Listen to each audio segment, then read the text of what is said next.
for joining us today for the Accountability webinar powered by the NTMA Emerging Leaders Initiative. My name is Kelly Kasner with the NTMA, and I'm also the staff liaison for the Emerging Leaders team. The Emerging Leaders Initiative is committed to improving identification and participation of the current and next leaders of NTMA member companies and valued associate partners by guiding and providing the resources and tools to attain desired leadership and authentic leadership style. We also highlight best practices for attracting, advancing, and retaining strong manufacturing leadership talent. For today's session, I would like to introduce Pete Honsberger, Director of Client Services with CultureShoc. CultureShoc specializes in culture development and change management in organizations, engaging people to grow, thrive, and embrace the Buffalo mindset. Today, Pete will discuss how accountability can be a positive force in your organization, whether you are leading or being led. He uses a practical format for improving our own personal accountability so that you can accomplish great things and help others do the same. Throughout the session, feel free to ask questions and provide your comments via the chat box and who to direct it to on your dashboard screen. Pete will take the opportunity as it arises to address them with the group and facilitate as much engagement as possible. We're excited to have a great group of about 40 with us today and look forward to some great feedback. So, without further ado, Emerging Leaders, this is Pete. Thank you, Kelly, and welcome everybody. August the 30th to this webinar, and thank you for taking the time out of your day to tune in with us. My name is Pete Honsberger. I am with CultureShoc. We are a Cleveland-based organization that helps companies, teams, and leaders to create a culture of accountability and to create high-performing teams within your organization. So some of you may have tuned in for my previous webinar last month, which was around is your culture killing creativity or killing productivity? And if you attended that, I want to say thank you and welcome back. If you're a first-time attendee or have never seen me speak, whether it was at last year's fall conference or the Emerging Leaders Conference in Chicago this year or the Plant Manager Roundtable in Charlotte, I want to say welcome and thanks for giving me a shot here. So what I really want to do for the next 45 minutes or so is bring you guys a ton of value around accountability at a personal level. And if you're leading others, how do you hold them accountable? If you're being led by others, how can you be accountable to your leader but also participate in holding your leader accountable, because it's not an easy thing when you're trying to do that up the chain. So for anyone who has not heard me speak or heard Ron Kaminsky from our organization speak on anything, I want to just give you a very quick synopsis on why there's a picture of a buffalo in the middle of your screen and why hashtag Be a Buffalo exists right there. Be a Buffalo is our #1 core value at CultureShoc, and it's what we help organizations try to do on a daily basis. And the very brief version of the story is that buffaloes by nature are more native to the United States, and perhaps because of that, they tend to run into storms. When a storm comes west to east off the Rocky Mountains in the United States, over the Great Plains, the buffaloes as a herd turn and run directly west into that storm. And cows do the exact opposite. Cows are much less native to the United States, were brought over by the Europeans just a couple hundred years ago. And while they're both herd animals, cows turn and run away from the weather, thinking that they're going to get away from the storm, but what happens is the storm tends to follow them, and they end up in the most amount of pain for the longest time possible. Well, being a buffalo to us is running directly into the storm because you might face sharp pain right away, but you're going to get through it a heck of a lot faster if you turn and run directly head-on into the storm. And that's what we help organizations do, is identify the most pressing issues you have in the organization, whether it's with personnel, whether it's having to make the tough decisions that you have to make as leaders, and whether you're emerging, whether you're a seasoned veteran leader, whether you own the organization, everyone in a company can lead by being accountable and by running into that storm. And so for us, being a buffalo is running directly at issues and solving them right away. It's about not sweeping things under the rug. It's about not kicking the can down the road. It's about attacking things today and not waiting for somebody else to handle it. If we have an organization full of people with that buffalo mindset, everyone taking it upon themselves to make the organization and themselves better, that's the highest form of high-performing teams you can possibly have, as opposed to cows in an organization who are constantly pointing fingers at each other, who are hoping that nobody notices when they mess up, who are putting off until tomorrow or next week things that are crucial just because they're uncomfortable or difficult tasks. So for us, we always want to get anyone we're speaking to into that buffalo mindset.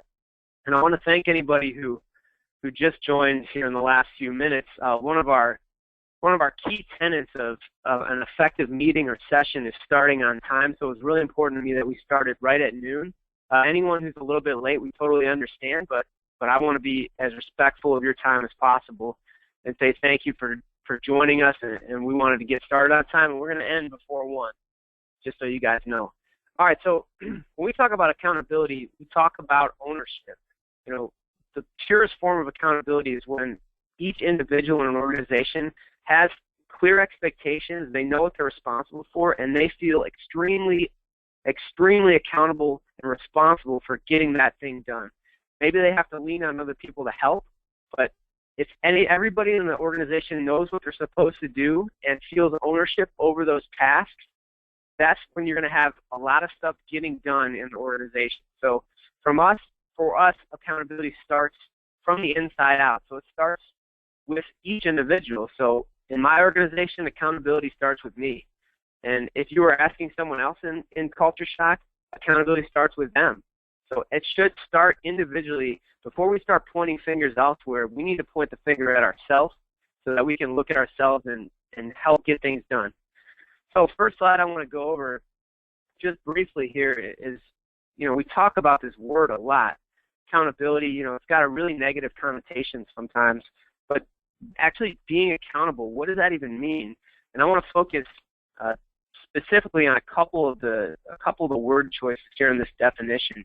So to be accountable is to be, number one, responsible, and then the negative connotation, to be accountable, is to blame. So when we talk about holding the government accountable, we talk about, if you're an NFL fan, holding the Roger Goodell or the league accountable. A lot of that is in terms of blaming people. Well, in our opinion, accountability doesn't have to be this negative thing. It doesn't have to be a 4-letter word. And it doesn't have to be something that everybody dreads. Because when you think about it as blaming somebody, I'm going to hold you accountable, and if you don't do what I tell you to do, it's your fault. You're going to get reprimanded. You're going to get fired. If I don't do what I said I was going to do, I start blaming other people, and I make excuses, and it's not my fault.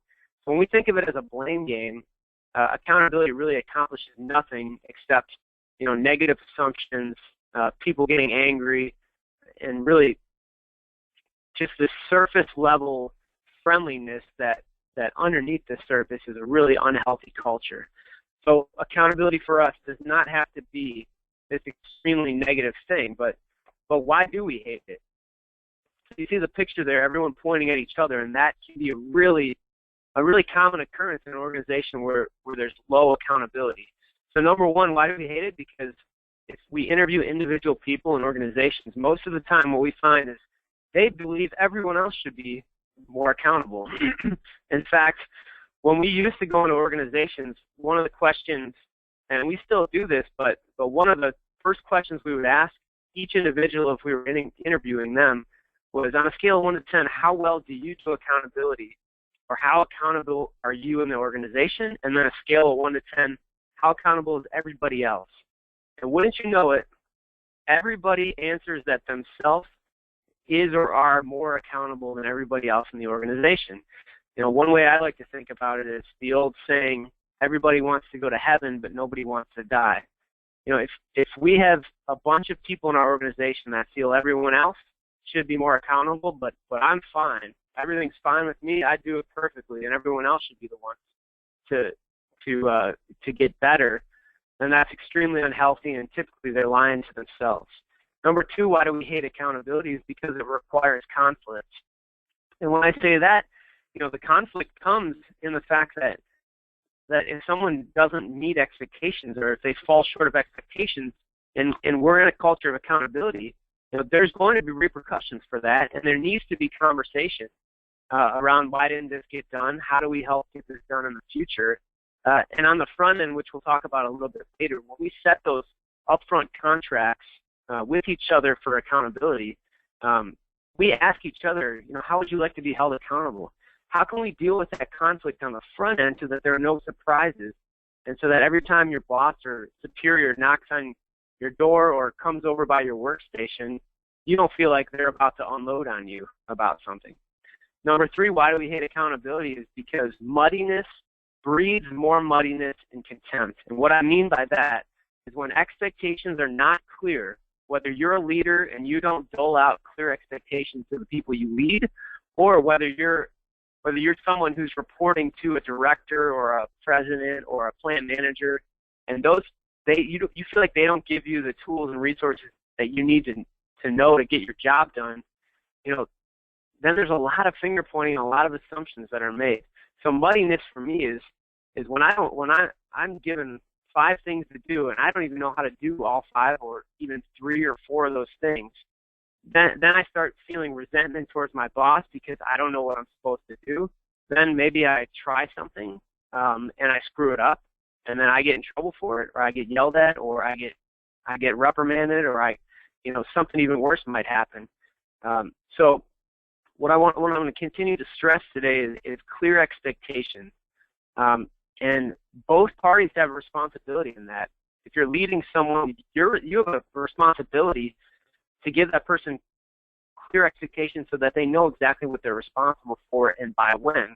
And if you are someone who's being led, it's your responsibility, if you have questions about your expectations, to actually go up and ask those further questions. It's about being bold. It's about being that buffalo, and maybe you feel like your boss or director is really busy and doesn't have time for that. But if you're really accountable for the things that you say you're willing to be accountable for, you've got to ask those questions so that you're clear on what's expected of you. When we talk about contempt, that comes from the lack of clear expectations. It comes, people start assuming things when you're not sure what you're expected. You assume that your boss is, not working hard or doesn't know what he or she is doing, or your boss just assumes that the person is incompetent, or the person just refuses to do what they say they're going to do. And that's just a bad situation all around. So for those reasons, so much of the United States workforce hates accountability and hates even the thought of it.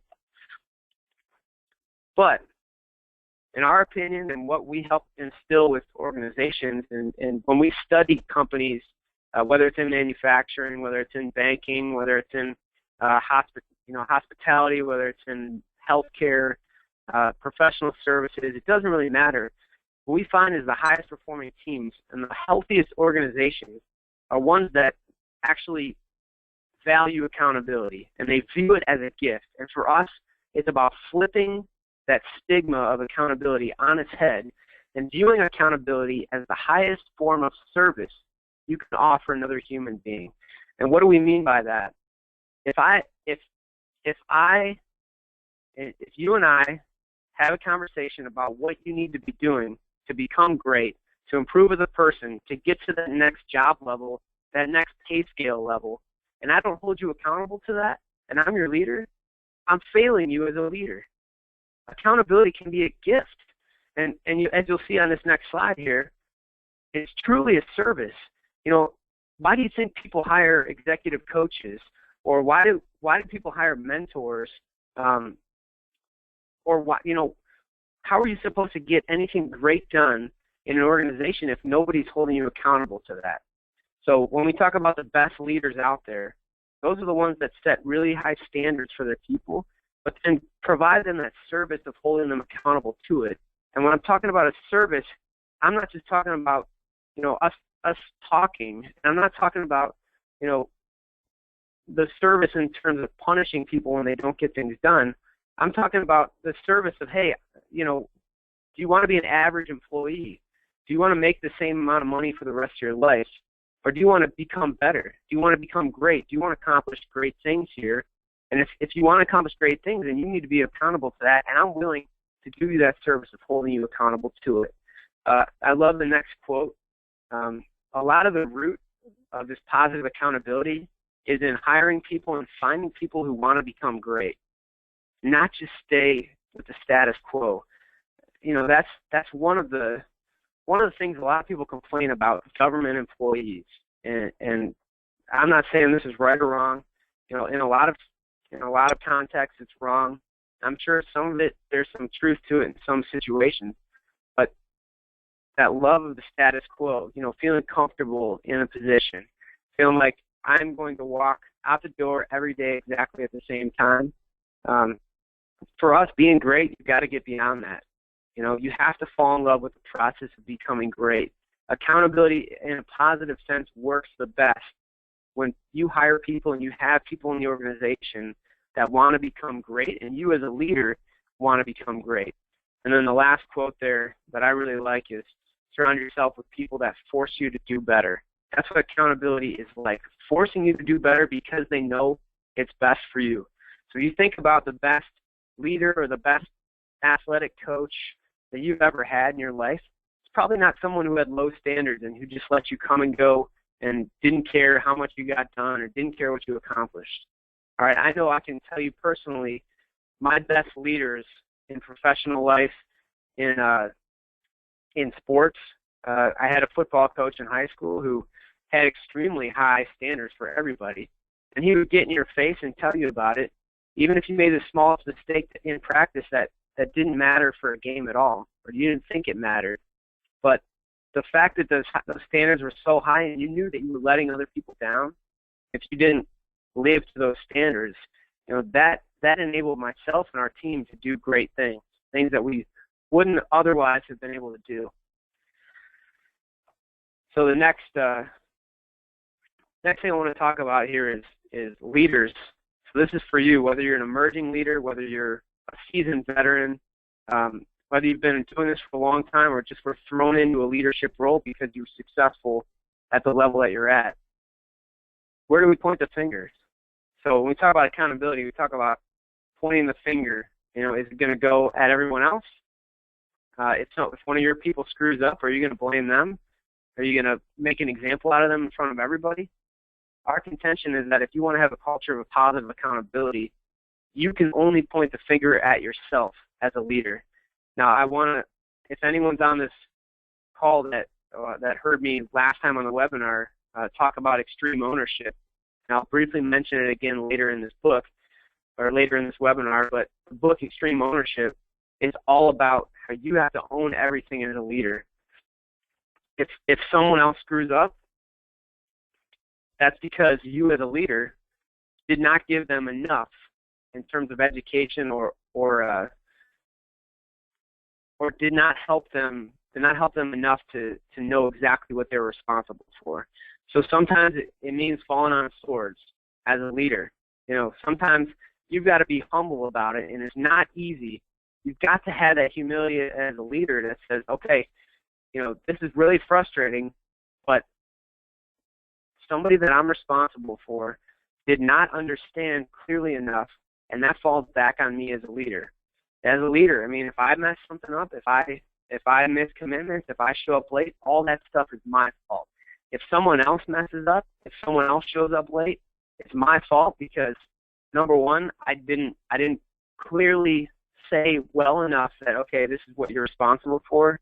You know, I didn't get their upfront agreement to hold their commitments, or even lastly, you know, maybe I didn't hire the right person for this position because they consistently show up late, because they consistently don't respect me or respect the organization. So all of that falls back on me, even if it's to the extreme of, hey, it's my fault because I hired the wrong person. Just going back to no excuses a little bit as well. I mean, in extreme ownership, excuses cannot exist. They don't help anybody. Excuses, all they do is like I've heard, you know, they're like a rocking chair. It gives you something to do, but it doesn't get you anywhere. All right, and then if you think about, you know, in what situations do people fail to live up to the expectations? Number one, they didn't know what they were responsible for. So muddiness in terms of what they actually are responsible for. What did you need them to do that day or that week? If they're unclear, that's on the leader. Number two, they knew what to do but didn't know how to do it. That's an education or a training gap that the leader, if you're conveying extreme ownership, the leader is responsible for that. That's on you as well. And number three, they know what to do, they know how to do it, but they choose not to.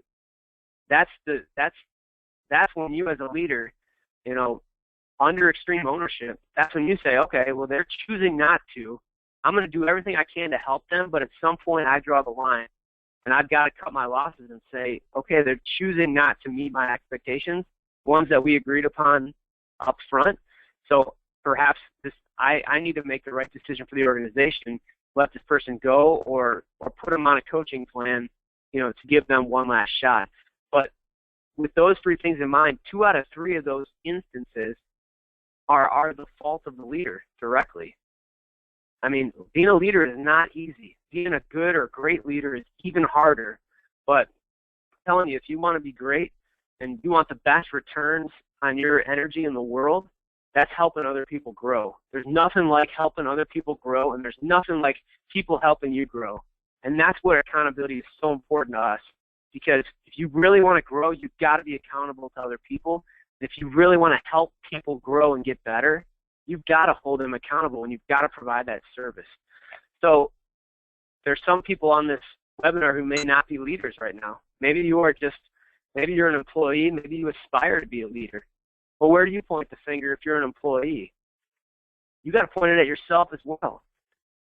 I put this my bad picture up there because if everyone, when anything went wrong in an organization, if everyone in the organization took the approach that, hey, I could have done more, if that's my bad, then the next person next to you will say, you know what, no, that's my bad. I share in that responsibility.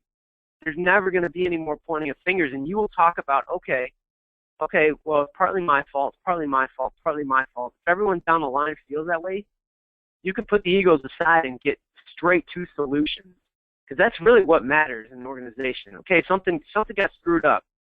Well, so what? What are we going to do about it? In a culture with no accountability, what we're going to do about it is we're going to complain about it. We're going to point fingers. We're going to go to the water cooler or go to the break room and talk trash about each other. We're going to stab each other in the back, behind the back. But and nothing's going to get done. In a culture of pure accountability, everyone is going to take ownership for what their piece was in it, and they're all going to work together to try to fix. So if I'm an employee and I screw up, well, that's because I didn't ask my boss or my director to clarify what I needed. All right? So if my boss screws up, which I'm sure a lot of us feel is a common occurrence, because leaders or bosses are not perfect, just like we're not. If they screw something up, then you as an employee should have done more to support that boss or set that boss up for success. One of the great pieces of advice I received when I was a senior in college was, make your boss look good. Regardless of what job you're in, or regardless of what industry, if you can make your boss look good, you're going to have a chance at that organization. You're going to have a chance for growth. And the last thing for employees is what I own is mine. What I mean by that is if you are given a task, or if you know what you need to be doing at your organization, then you should have fierce ownership over that. Because if you have fierce ownership, you're going to get it done at all costs. You're going to be a buffalo, and you're going to help. You're going to ask for help when you need it, and you're going to direct other people as to, hey, here's what I need. Here's what I need to get done. And I'll tell you what, people tend to rally around people who, even if it's last minute, if you tell them, coworkers and leaders, hey, I've got this goal and I'm so close to completing it, but I need this, this, and this, people tend to rally around people like that. Now, what we see a lot in organizations is people set these really ambitious goals, and then halfway through or 3/4 of the way through, they start making excuses because people didn't call them back, or because, hey, I was supposed to get this contract, but they never sent it to me. I reached out to them 2 weeks ago, never sent it to me. I just ran out of time. I couldn't make it happen. In a culture of pure accountability, that's not acceptable, and your peers will eventually weed you out. because of that peer pressure is what part of what we want to build up is peer pressure amongst employees that you've got to reach a standard, and if you don't fit here. The rule needs to be the vast majority of people need to be the ones who are extremely accountable for everything that they commit to. And the exceptions should be the people that don't really fit in because they're not cutting their weight or carrying their weight.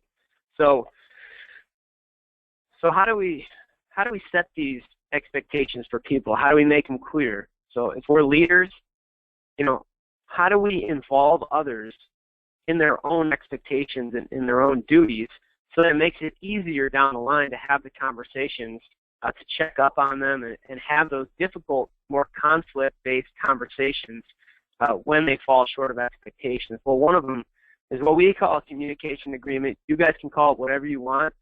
Some people just call them, their weekly or monthly or quarterly goals or, project schedule or whatever you want to call it. The key is doing it up front. So if you're leading someone, having a conversation, open and honest with that person, saying, hey, here's what I expect from you. Here's when I expect it from you. Is that okay with you? A lot of employees are not used to being put in this conversation. They're used to just having people assign things to them, perhaps not even explaining why, or is the number arbitrary, or how does that fit in with the organization's goals? So having that conversation, at the beginning of a week, the beginning of a month, or the beginning of even a day, to let people know, hey, here's what we need to accomplish. Do you have any questions about this? Here's why we're accomplishing it. And then asking that question, hey, can I hold you accountable to this? Are you willing to commit to this? When we have our internal culture shock, we call them level 10 meetings once a week. We assign 7-day to-dos. We assign quarterly, we call them rocks, which are goals. Before we assign those, we ask the people involved, hey, are you willing to commit to getting this done by this date? And you've got to get that person's yes before you can assume that they're gonna go to the mat for you and complete that to-do or complete that commitment. If they're wavering on it, or they say, hey, I'd love to, I don't know if we can make it happen, then perhaps you need to, sometimes we need to amend the to-dos, or we need to amend those expectations. Or sometimes you find out what people are made of, and you say, hey, I'll give you all the help you need, but here's what I really need, here's what this company needs from you. And you've got to be willing to do this for us, and I can give you all the help you need, but you've got to own it. So giving people ownership is an engaging thing, and it's something that as long as you get them to agree to it up front, that makes the conversation on the back end a lot easier.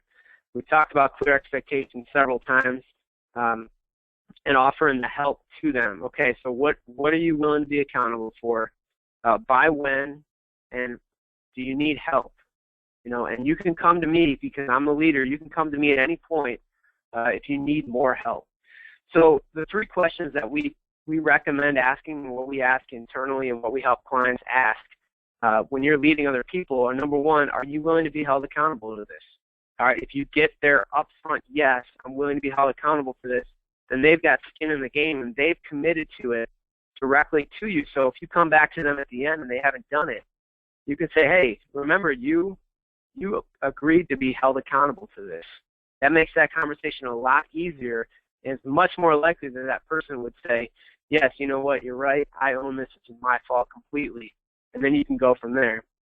Number 2, how can I let you know if you're falling short of expectations? So I'm asking this to an employee if I'm leading that employee.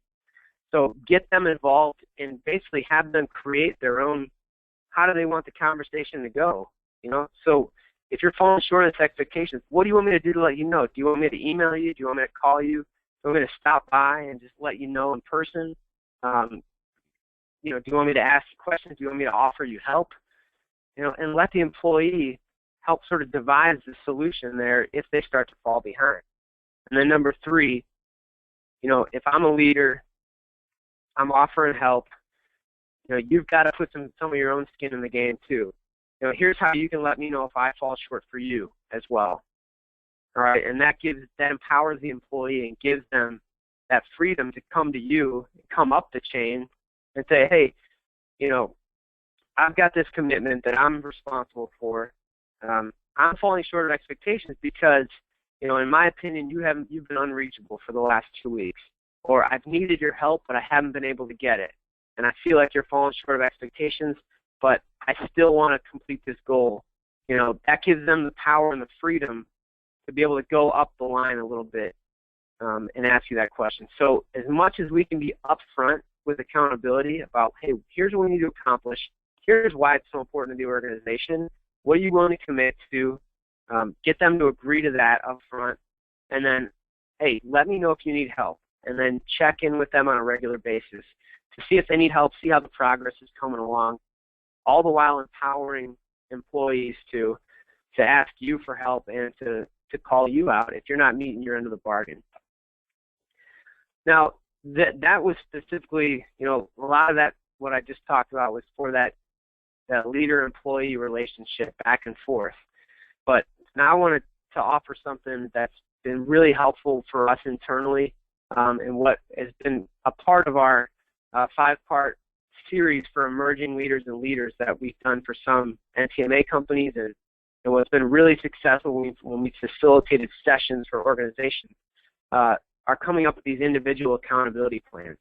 So for us, this plan is about how do you get things done? How do you accomplish your goals individually and as an organization? And we always talk about single ownership for tasks. One person and one person only can be accountable for a task or for a goal. Because if 2 people are accountable, nobody is, because you can point fingers. All right? Doesn't matter how much help you need from somebody else. One person and one person only can take on the responsibility, the accountability for each task or each project. That's why we have project managers. That's why we have, you know, plant managers, people that are ultimately accountable for what happens in your plant. And then when you go up the top to the organization, you know, the CEO or the top person, you know, nobody else can be accountable except for them for the biggest issues in an organization. So individual accountability plan, I feel like this is going to be very valuable to you guys. I hope you feel the same way. And many of you are probably already doing this really well, but there are people that you're leading right now that probably are having trouble with this in their professional and in their personal life. All right, as much as we try to separate the two, you know, people bring their personal life into their professional life, and chances are, if someone's unhappy in their personal life, you know, they're not going to be, you know, super happy and productive in their professional life at work either. So, individual accountability plan. All right, so we're going to pick something really small and master that. All right, so first thing we want to do is pick something, and I'd encourage anyone listening right now to think about this right now and write something down that you want to accomplish in the next week. So today is Tuesday the 30th. So by next Tuesday, what do you want to accomplish? Just one thing. Write that down. Make it visible and tell one person. So by writing it down, you make it visible and tell that to one other person. It could be as simple, you know, it might sound corny, but it doesn't have to be. It can be as simple as just telling someone, hey, just so you know, I want to make this happen by next Tuesday at this time, or by the end of the day next Tuesday. That's 1 week. All right, by telling somebody that simple act and by writing it down yourself, you've introduced accountability, because now you've got somebody that you can ask to check in with you next Tuesday to see if you've gotten it done. Next thing you got to do is document those steps that it takes to complete. All right, now if this is a small goal or something small that you want to do professionally, you know, at work or even in your personal life, you know, there may not be a lot of steps, but if it's something really ambitious, when we get into the month or the quarterly goals, these are going to be pretty big, ambitious projects. Have you ever heard the saying, you know, how do you eat an elephant? One bite at a time. This is about eating that elephant by documenting the small steps that it will take to complete, and then also write down whose help you're going to need. Write down a list of all the people's help you're going to need. You know, if it's a project where you need to get a new part figured out, you need to engineer, design, you need to cut. You know, who's all those people that are going to help make that happen for you? And then maybe your goal is that you're going to get it complete, you're going to get it solved, and you're going to get it, out the door in a week. Well, if that's going to happen, and I know I'm oversimplifying here, but if that's going to happen, write down all the people whose help you're going to need. And then I'd recommend telling those people as soon as possible. Let them know, too, that, hey, this is a personal goal of mine, and I think it's going to help the organization as well. The next thing is complete this at all costs. It's so easy to get 50% done with a goal, or it's so easy to get 60, 70% done and then quit, all right? But when you're talking about accountability, when you know somebody else is relying on you, when you know the organization's relying on you, when you know that you've got an accountability partner and that this is something that you've committed to, you've got to complete this at all costs, even if it costs you some sleep, even if it costs you coming in early a little bit, staying a little bit late, whatever you choose, goal-wise, complete it at all costs. But we're starting small, so this shouldn't be crazy difficult to complete the first time around. All right, so as I mentioned before, you've told somebody, you've written it down. You have a responsibility to yourself and to the person you told to follow through with your commitment, and that's two people, yourself and the person you told. And number six, once you've accomplished that goal that you've set for the next week, build on that success. All right, add another goal for the next week. Knock that down. Set up another goal or set up another pin, knock that down. All right, and then when you want to get into a little bit farther and take on some bigger goals and challenges, set a monthly goal. Make it a little more difficult than the weekly goal, but give yourself a month to do it. Set a quarterly goal. Our organization, one of our services is facilitating or implementing the EOS, Entrepreneurial Operating System model, which is basically a business operating system for organizations, and we're doing it for about 25 companies right now. And that's all based on setting weekly, monthly, and quarterly goals, and then helping those organizations execute on those goals and helping them get things done and continue to move the ball forward. And when we talk about goals, it's all centered around accountability. So if you think about people who are successful, and regardless of industry, are people that set goals and they figure out a way to either hit or exceed those goals. And how do they do that? It's because they're accountable to themselves, to that goal, and they're accountable to the people that whether it's their own coach or their mentor or their boss or their director or even their subordinates. They're accountable for those goals. And so the entire process that we help organizations with is being that accountability partner for them, implementing this process that helps them get organized and helps them set and accomplish their most important goals. So I told you I was going to mention this again. Extreme Ownership is probably the best book I've ever read about accountability. It was written by two members of SEAL Team 3 who did numerous combat tours, including the Battle of Ramadi in Iraq, Jocko Willink and Lee Babin. And essentially, the book is about no excuses, all right? Like I talked about at the beginning, if you're a leader, there really is no room for excuses, because if somebody else screws up on your watch, that's on you. If somebody else continuously does it despite you trying to help them, then the fact that you hired that person is on you, or it's on you to make a difficult decision because you're the leader, you have ownership over your team. Putting the company or unit first is another one of those tenets, because if you have people that are not pulling their weight, or they're not on board with trying to become great as a team, you've got to make a decision based on what's best for the organization or the team, not what's best for you or what's most convenient for you. And then looking at yourself first. That's been one of the main themes of this webinar so far, is that when something goes wrong or when you need to make something happen, you've got to look at yourself first. Because if you start pointing fingers at other people and you're not accountable for your own self, what you're saying really carries no weight with people. So that's my book recommendation. I know last webinar I gave away some free copies of this book for people that emailed me takeaways.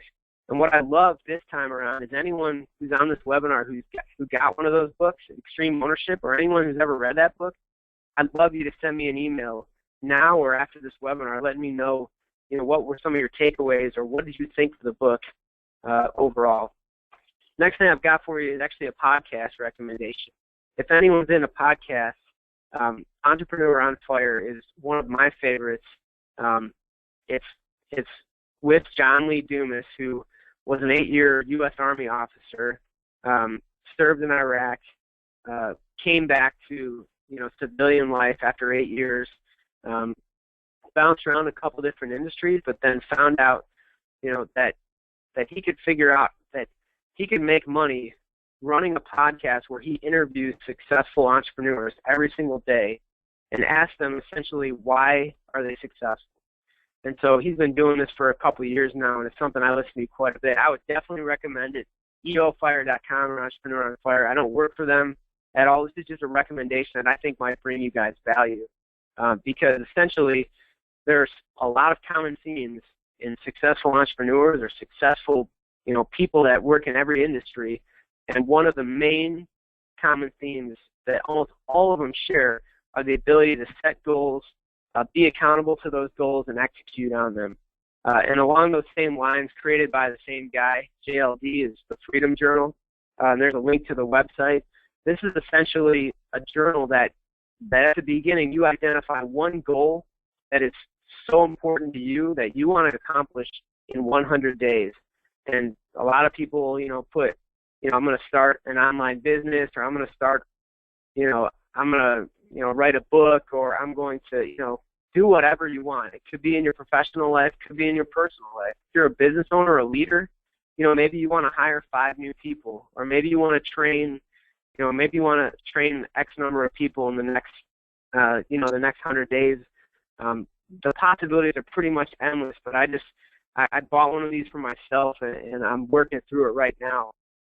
But these, I think, are great resources for people that want to be accountable, and they want to, spend some time listening to others who have gotten accountability right and who have been able to set and achieve, some really awesome goals. So the last thing I want to just kind of finish how we started and talk about how accountability overall, the reason this webinar is called Own It is because it starts with you. So we've got to look in the mirror first. If we want to have teams that are accountable, we've got to be accountable, and we've got to offer this service mindset, this helping mindset to our teams to say, hey, I'm not going to be blaming you for every little thing that goes wrong. People need to make mistakes, and we respect that, we appreciate that, but I want to help you as much as we can to learn from your mistakes and become great. Because deep down, I truly believe that everybody wants to be great in some way at something, all right? And it doesn't matter what job you're in. You could become great at that job, or you could move up through the ranks. But if we have an organization full of people that want to become great and full of other people who are willing to hold them accountable to becoming great, those are organizations that break through those ceilings. Those are the ones that are the cream of the crop, and everybody, has financial success and just has, a great place to live and work. You can work for an organization, you can own an organization where accountability is the blame game, and where, if you don't do something right one time, you get fired. You can do that, and people do that, and people make money doing that, but it's a miserable way to live. All right, I would rather personally live in an organization that's full of accountability, full of people helping each other grow, than I would live in fear of being fired because of a mistake, or live in fear because everybody's talking about each other behind their back, and everybody's blaming each other for things that don't go well. All right? So the last thing I just want to say to everybody, my offer for you today, for anybody who's listening, is if you pick a goal for the next week or even the next month, and you would like me to set up a call with you and hold you accountable to that goal, I am more than happy to do so. Just shoot me an email. Let me know when you would like to schedule a call. I could schedule, a whole bunch of calls for next Tuesday afternoon if you guys would like to. If you would like an accountability partner for the goal that you picked, that you set, maybe you don't want to, maybe you're not comfortable yet telling somebody else in your organization. Maybe you want that objective third party that's holding you accountable. Send me an email. Let me know what your goal is, and let me know when you're available, middle of late next week, and I'll schedule that call with you. And if you want to set a monthly goal, let me know, and I'll schedule a call. I'm not going to charge you anything. What I want to help all NTMA members is one by one relationship at a time, people that are setting and accomplishing goals and being accountable to those goals. And I think I can help hold you accountable to those. So anyone on this webinar who's interested in that, send me a quick email, give me a call at that number, and I'll play that accountability partner for you for the next goal that you set. With that in mind, I hope you guys have felt like you've gotten a lot of value from this today. I know that anyone who wants these PowerPoint slides, they're going to be available to you. Nikki and Kelly from NTMA are going to make sure that happens. But thank you, everyone who's hung in there with me. I hope you feel like you got a lot out of this, and I hope there's some things you can take and implement right away within your organization. So thank you again. Thank you, Pete. At this time, we want to take this opportunity for a minute or two to address if anybody has any questions, comments, or feedback. What was the best takeaway? Do you want to see another slide pop up real quick? Any sort of questions or feedback from any of the participants? We want to make sure that we have the opportunity to engage and hear what you have to say. So we'll give that a moment here for those that may be wanting to type something out on the chat box on your dashboard. And then underneath where you'll be typing the message, you do have the opportunity to send your message out to just the panelists, organizers only, or to everyone. So if you would like to use some discretion on who you'd like to present that to.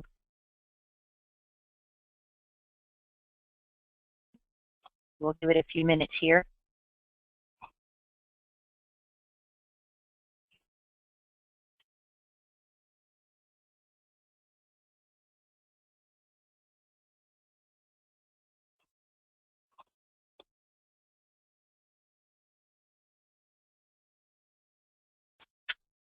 And while we're giving people the opportunity here, I want to thank Pete for the amazing session on accountability, and say that we sincerely appreciate your support of the NTMA and the membership. So we're so grateful to foster a relationship with CultureShoc, and has really helped us as far as developing our authentic leadership. We know as emerging leaders that we are entering an age to where we have differing leadership styles and business models, and so we as individuals in the manufacturing industry want to be able to grow and prosper with those changing times. And we look forward to learning more from CultureShoc at the NTMA Fall Conference in Charlotte this October. So I want to encourage everyone to check out the 3 conference flyers on the NTMA website under the upcoming events. Please note if you previously attended an Emerging Leaders Conference, or if this would be your first national conference, we do have a discount rate just for you. However, please keep in mind you need to register by September 9th, so that's within the early bird deadline. So please take a moment to check out the fall conference, and we, again, look forward to hearing more from CultureShoc in Charlotte this October. Also, if you have plans to attend INTS next month, be sure to sign up for your favorite tech tour. Space is limited, so don't wait, and you can find details on ntma.org under the newsfeed section at the bottom of the home page. We'd like to go back. We do have a question here. Pete, are you able to see that, or would you like me to read that for you? Absolutely. It looks like the question I'm seeing is, how do you motivate those that know they are underperforming? And so one thought that I have around that, and one thing we've tried in the past, is asking those people one-on-one, what do you want? So how can I help you? So if someone says, look, I know I'm kind of mailing it in, maybe they're having trouble at home, maybe they're not engaged with the particular position that they're in. Okay, if those people embody the values or principles of your organization, and they're not in the right position, maybe we can move them around in the organization to where they're most happy. Maybe they're truly not happy within your organization, and if they tell you that honestly, then you can help them find another job, or you can let them know, hey, maybe this isn't the right place for you. But the first approach that I would take with that person is to set up a meeting or set up just stop by their workstation or pull them aside for a few minutes and just say, hey, it looks like you're not happy, or these numbers are coming in that what you're producing, are falling short of our expectations. What would it take? How can I help you improve, your performance right now? Or what do you want? Do you want to be working in a different part of our organization? Do you want to be doing something else completely? I will be open and honest with you as your leader, but I need you to be open and honest with me as well, because as your leader, I want to help you become great. Whatever that means for you, you've got to let me in. You've got to help me so that I can help you as the leader. So my recommendation would be first going to those people one-on-one and just asking them, letting them know, okay, you probably know that you're underperforming, but asking them, what do you really want?